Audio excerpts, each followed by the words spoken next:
अकोल्याच्या मूर्तिजापूरमधून एक अत्यंत धक्कादायक बातमी समोर येते। रेल्वे स्टेशन परिसरातील गोदावरी लॉजमध्ये एका 36 वर्षीय युवकाचा संशयास्पद मृत्यू झालाय। श्याम मलवकर असं या मृत युवकाचं नाव असून हा मृत्यू नैसर्गिक नसून घातपात असल्याचा आरोप नातेवाईकांनी केलाय। संपत्ती आणि पैशांसाठी सख्या मामानेच कट रचून हा खून केल्याचा गंभीर संशय पुतण्याने व्यक्त केलाय। मृतदेहाच्या तोंडातून फेस येत असल्याने आणि हातपाय काळे पडल्याने परिसरात खळबळ उडाली आहे। पोलीस सध्या या प्रकरणाचा सखोल तपास करतायत। पैशाचा प्रकार कसं दबावात ठेवलं. कधी तो माणूस सांगू नाही शकला. दबावात ठेवलं. दे 1000, दे 20,000, दे 90,000, दे 30,000, दे 5,000 अशा एक दबावात ठेवलं. कोणता दबाव कोण करत होतं हे? यानेच करत होते ना. हे म्हणजे कोण? मामा. त्या जे मृतक झाले त्यांचे मामा. हा. काय नाव आहे त्यांचं? बाळू सुखदेवराव अप्तुरकर. बरं. काय नेमका हा प्रकार चालू होता? हा जे पैशाचा व्यवहार होता हा कशापासून आला आणि कसा होता? हे आमच्या माणसा झाला. हा मला काहीच माहित हे नव्हतं. पैसे कसे काय आले त्यांच्या अकाउंटला म्हणजे हे? नाही ते काहीच नाही माहित होतं. सगळं आमच्या मागं झाले.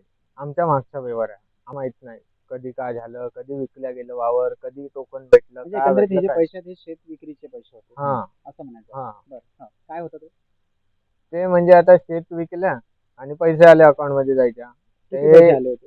ते आता ते म्हणत होते का 6 लाख आले, पण त्याच्यातले 1 लाख तर याने पहिलेच वाटून दिले. कोणी? याच्या रिलेटिव्हले नाही का, मामाने मामाने. जबरदस्ती घेऊन जाऊ का नाही याला द्यायचेच आहे आपल्याला, चेक लिहून दिला. जेव्हा आम्ही मागत होतो ना तेव्हा मामाला विचारायला लागत होतं. मालक दुसरा पण मामाला विचारायला लागत होतं का याला पैसे देऊ का नाही म्हणून.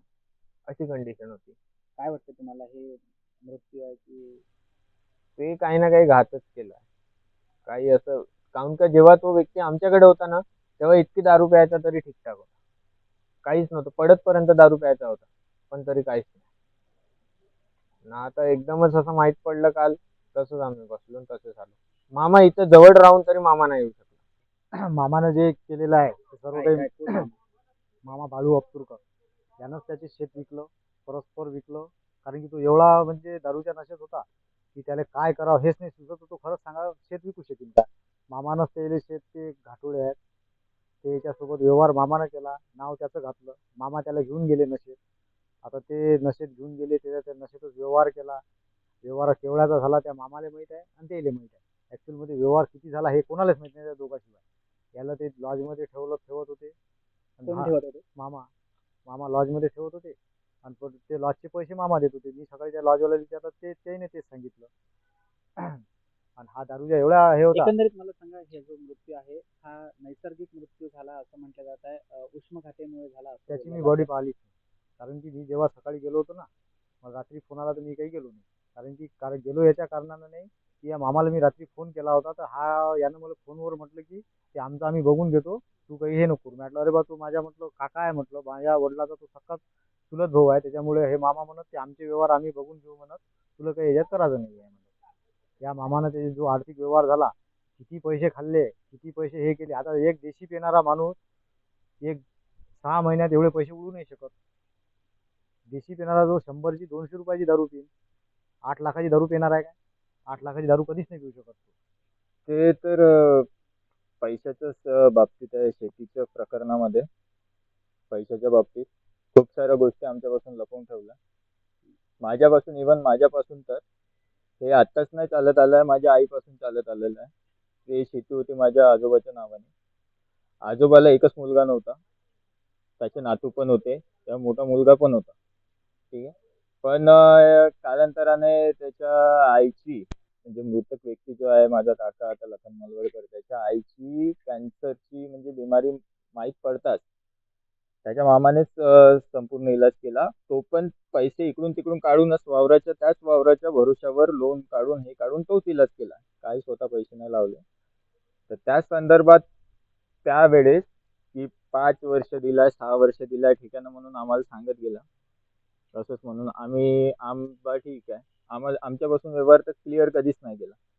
तेव्हापासूनचं केला तर तेव्हाचे जे खरे आहे ते सांगतो. ते बिमार जे होती माझी आजी, बिमार अवस्थेत म्हणजे एकदम म्हणजे चालता नव्हतं येत, तर असं उचलून नेलं होतं कुठे अत्यावस्थेत म्हणून त्यांना खाटेवर होते. ऑफिसमध्ये त्या नोटरी जिथे ते रजिस्टर होते, आता मला काही तेवढं माहिती नाही, पण तिथं होते, तिथं असं उचलून नेलं होतं. हे हकीकत आहे. माझी आई आता मरून देव झाली, नाही ते असती तर ते पण हेच बोलली असती.